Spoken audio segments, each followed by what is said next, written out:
ইরানের সাথে রাশিয়ার সুসম্পর্কের গল্প আমরা সবাই শুনি। ইরান রাশিয়াকে ড্রোন দিচ্ছে, রাশিয়া ইরানকে অত্যাধুনিক আকাশ প্রতিরক্ষা ব্যবস্থা কিংবা সুখোই 35-এর মতো যুদ্ধ বিমান দেওয়ার প্রতিশ্রুতি দিচ্ছে। কিন্তু যখনই ইসরায়েল বা আমেরিকা ইরানের উপর সরাসরি আঘাত হানছে, তখন রাশিয়াকে কেবল দেখা যায় নিন্দা জানাতে।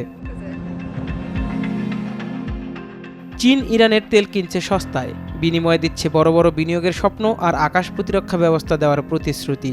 কিন্তু যখনই সামরিক সাহায্যের প্রয়োজন হয়, চীন চলে যায় সাইলেন্ট মোডে। আসলে চীন মূলত একটি বণিক রাষ্ট্র, তারা লাভ বোঝে, যুদ্ধ বোঝে না।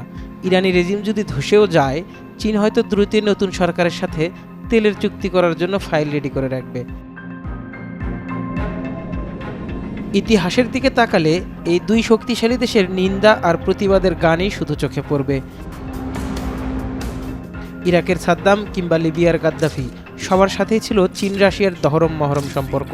কিন্তু শেষ মুহূর্তে যখনই নেটো বা আমেরিকা আক্রমণ করলো, তখন এই বন্ধুরা কেবল জাতিসংঘে হাত তোলা আর বিবৃতি দেওয়ার মধ্যেই সীমাবদ্ধ ছিল।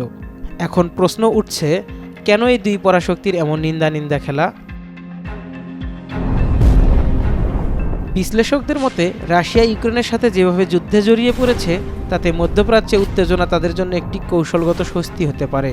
যদি পশ্চিমা বিশ্বের পুরো মনোযোগ এবং সামরিক সহায়তা মধ্যপ্রাচ্যে ব্যয় হয়, তবে ইউক্রেনের উপর পশ্চিমা সাহায্য কমতে পারে। তাই অনেক বিশেষজ্ঞ মনে করেন, শুধু শান্তির কথাবার্তা বললেও পর্দার আড়ালে এই উত্তেজনা দীর্ঘায়িত হওয়াই রাশিয়ার জন্য সামরিকভাবে সুবিধাজনক। অপরদিকে চীন এবং রাশিয়ার দীর্ঘকালীন পররাষ্ট্রনীতি পর্যবেক্ষণ করলে দেখা যায়, তারা কোনো দেশ বা গোষ্ঠীর জন্য নিজেরা সরাসরি যুদ্ধে জড়াতে চায় না।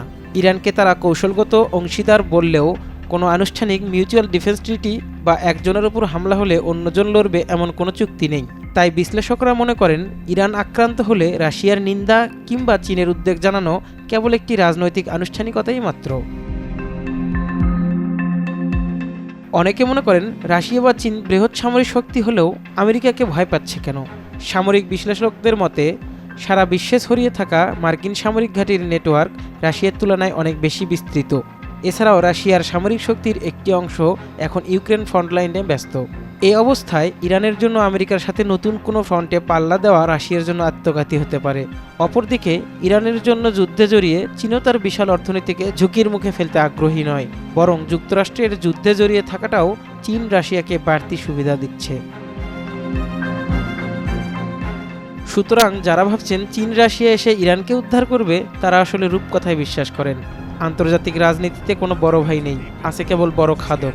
ইরান যদি নিজেই নিজের পিঠ না বাঁচায়, তবে চীনা ড্রাগন আর রাশিয়ান ভাল্লুক মিলে কেবল তারই শোকসভা পালন করবে। হোসাইন আশু, চ্যানেল 24।